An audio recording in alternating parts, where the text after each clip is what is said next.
Dans Lévitique chapitre 1 verset 2, Dieu leur avait préparé l'offrande dont ils pouvaient user pour expier les péchés d'Israël.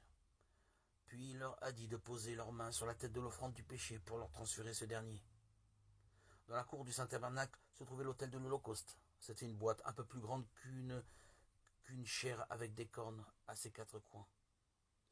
Les gens d'Israël expiaient leurs péchés en transférant ceci sur la tête de l'offrande et brûlaient sa chair sur l'autel de l'Holocauste. Dans le Lévitique, Dieu a dit au peuple de l'offrir de sa volonté à la porte de la cour du tabernacle devant le Seigneur. Leur péché ainsi était transmis à l'offrande destinée à cet effet lorsqu'ils posaient leurs mains sur sa tête, et que le pécheur coupait la gorge de cette dernière et versait son sang sur les cornes de l'autel de l'Holocauste. Ensuite, on ôtait l'intérieur du corps de l'offrande, et sa viande était coupée en morceaux et réduite ensemble sur l'autel de l'Holocauste. Puis le doux arôme de la viande était offert à Dieu en offrande pour leur péché quotidien. Ensuite, venait le sacrifice de l'expiation pour leur péché de l'année.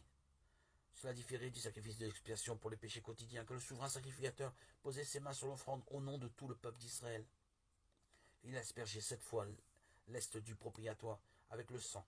L'imposition des mains sur la tête d'un bouc vivant se faisait devant le peuple d'Israël chaque année au 10e jour du 7e mois. Lévitique 16, 5, 27. Maintenant, voyons comment le rite sacrificiel s'est transformé dans le Nouveau Testament et comment le statut éternel de Dieu est resté constant à travers les années. Pourquoi Jésus devait-il mourir sur la croix? Qu'a-t-il fait de mal dans le monde pour que Dieu ait laissé mourir son Fils sur la croix? Qui l'a fait mourir sur la croix?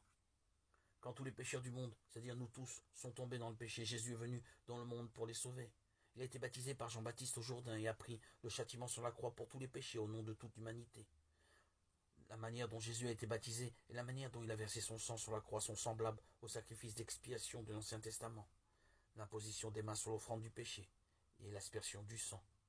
Cela se pratiquait de cette manière dans l'Ancien Testament. Le pécheur posait ses mains sur l'offrande et confessait ses péchés en disant « Seigneur, j'ai péché, j'ai commis le meurtre et l'adultère ». Alors ses péchés étaient transférés sur l'offrande. À l'image du pécheur qui tranchait la gorge de l'offrande et l'offrait à Dieu, Jésus s'est offert de la même manière pour expier nos péchés. Jésus a été baptisé et a versé son sang sur la croix pour nous sauver et à expier tous nos péchés par son sacrifice.